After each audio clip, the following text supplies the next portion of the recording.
today. Former professional golfer, now CBS Sports. He's a superstar. Colt Knost is the best. We used to talk to him all the time on Mad Dog Sports Radio. Of course, you can hear him on SiriusXM's PGA Tour Radio, along with seeing him on CBS. The podcast is subpar. Also hosts Gravy and the Sleaze Monday through Wednesday, 9 a.m. to 11 p.m. Again, Colt, it's great to talk to you again, man. And the LA Country Club will host the U.S. Open, which is pretty cool. We haven't had a U.S. Open in Los Angeles since 1948 at Riviera. Now, I would say Riviera is the more known course, but this is a cool little oasis there right off Wilshire Boulevard. Can we start with explaining to the novice audience LA Country Club? Well, first off, thanks for having me on. I tell you what, this place is incredible. I mean, it is right in the heart of L.A. Obviously, a very super private, exclusive place that a lot of people don't know about. They've passed on hosting this championship in the past, and I'm glad they finally decided to showcase this place because the players love it. I think everyone watching at home is going to really enjoy this test. And like I said, I mean, you're literally right in the heart of L.A. The traffic's insane, as you can imagine, trying to get out here. But it's a special venue. I think this is going to be one of the most memorable U.S. Opens we've had in a while. When you look at this tournament right now, there are two names for me that kind of jump out at this point in time. Viktor Hovland, just because of what he's done recently, and then Jon Rahm with 3 wins on tour this year. Give me those two guys, how you evaluate them coming into this weekend, and then also maybe a name or two else that people can look at to potentially win this tournament. Yeah, I mean, obviously no surprise with Jon Rahm. He's the number 2 ranked player in the world, won the Masters, playing some great golf. He's got all of the tools. He's a past U.S. Open winner. No weaknesses in that game. Can he get it done? You just never know. I mean, you never know how these guys are going to handle the pressure, how their game is coming into the week. But I just walked a couple holes with him, actually.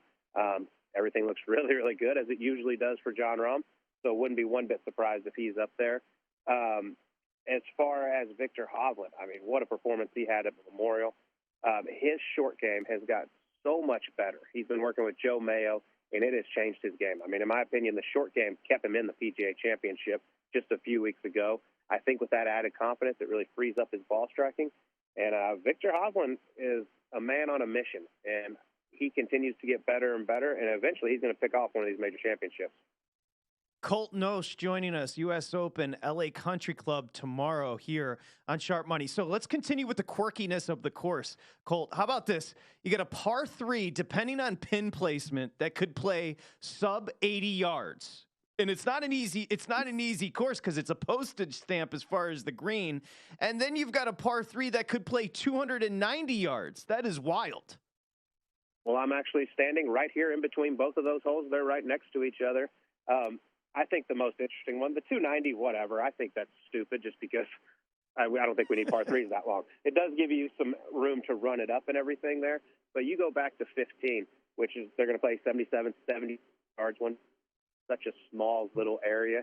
If the greens get firm, it is going to be, I mean, if you miss your spot by a yard, you're either going to be in the front bunker or the back bunker, which is no good. You can play it out safe to the center of the green, and you have a crazy fast downhill 30, 40-footer. But, you know, the question is, do these guys have to play away from a hole location when it's just 77 or 78 yards? Colt, when you look at this course, obviously par being 70, how do you expect the guys to perform in terms of scoring? I mean, you go back to Congressional, way back when Rory won, he was minus 16. Koepka wins, he was minus 16. Can we expect to see those types of inflated numbers or something closer to the minus 6, 7, 8 range here in this tournament? You know, someone asked me this morning what I think is going to win. I played this golf course in February. Obviously, it was much different conditions. This is my first look at it right now today. Right now, I'm going to say right around maybe 9, 10 under par, I think, gets it done. There's just not going to be much wind this week. And when there's not much wind, these guys are so good. They can be aggressive. But the deal is the fairways are generous. I mean, you see 44 yards wide, I believe, is the average fairway width. But with how much slope they have, they don't play quite that wide. So if you've got a guy that really gets hot with the driver and hits a lot of fairways, there's a lot of wedge opportunities. There's some beast holes, but there's a lot of wedge opportunities, which we know these guys are so good with. I can see someone shooting pretty low, but I just don't see it getting past 10 under par for the week. And that is obviously all weather dependent. It's going to play LA Country Club. Colt Knost joining us, CBS Sports golf analyst. You got the U.S. Open tomorrow. It's going to play so well on TV, Colt. It's such a cool-looking course, kind of tucked away there off Sunset and Wilshire. It's gorgeous. Let me ask you about a hometown kid. Literally grew up in Brentwood, which maybe he could walk to the course, and Max Homa. He's 16-1 on the board right now to win it. Do you give him a shot? He's played this course in the past many times. You know, I'm a huge Max Homa fan. You know, if you look back at the start of the year, I think he was around like 75 or 80-1 to win the U.S. Open. He played well again down the road at Riviera at Genesis. His odds went crazy down. I think this is a different Max Homa we're seeing in the last year or so. Everybody talks about his major championship record and how bad it is. He doesn't have any top tens, but he's not the same player as he was 2-3 years ago. He's got all the tools. The problem for Max has been just putting too much pressure on himself to perform well in these major championships. I know that's the biggest thing they're focused on, is just trying to relax and treat it like a normal PGA Tour event, even though it's not. He can go out there and stay relaxed and not get too down on himself when he does face some adversity. I expect him to play well, but a lot of pressure. You mentioned being the LA kid. He's a huge Dodger, huge Laker fan.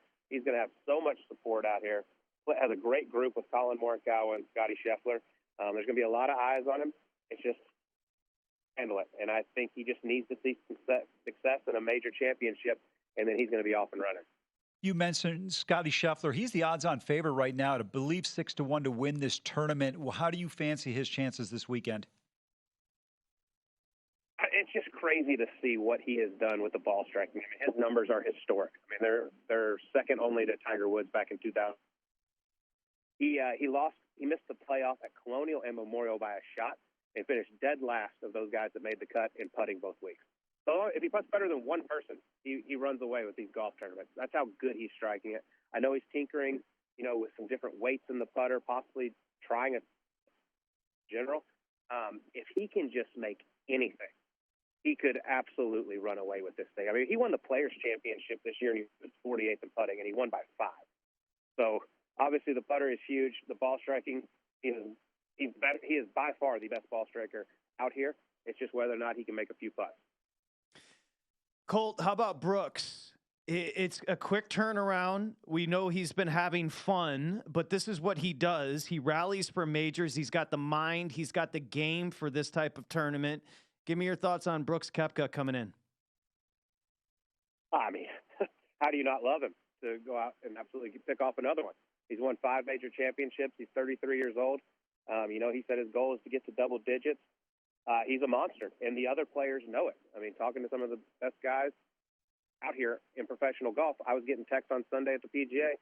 They're like, it's just unbelievable how this guy can flip the switch when a major championship comes around, and he absolutely dominates. He looks so cool, calm, and collected out there when everybody else is, freaking out at how big the moment is, how hard the golf course is. He's the real deal, and the biggest thing is he's healthy, and a healthy Brooks Koepka is a problem in major championships. You mentioned Brooks Koepka. He's the last golfer to go back-to-back at the U.S. Open. Matt Fitzpatrick hasn't had necessarily the greatest season, but he won at the RBC Heritage. He won he won last year, finished number 5 at the PGA. He has delivered in 2022 in terms of the majors. Can he do it one more time here at the LA Country Club? Yeah, he was battling some injuries early on in the year, and I think that's what kind of made him struggle a little bit. But with this new power he's put into his game in the last couple of years, absolutely. His short game is phenomenal. One of the best putters out here. The driver is now a weapon for him. He gets it over 180 miles an hour in ball speed. He's a defending champion, so there's obviously a lot of eyes on him. He's got to do a few extra things this week, which can be difficult for some people. But, yeah, he's a world-class player. It's no surprise he's a major champion now. CBS Sports, Colt Knost. You can find him on Twitter at Colt Knost. Of course, SiriusXM and the podcast as well. Continued success, my man. Enjoy the tournament. Thank you very much. You got it. Thanks so much. Enjoy the U.S. Open. Go to VSiN.com/subscribe to become a VSiN Pro subscriber today.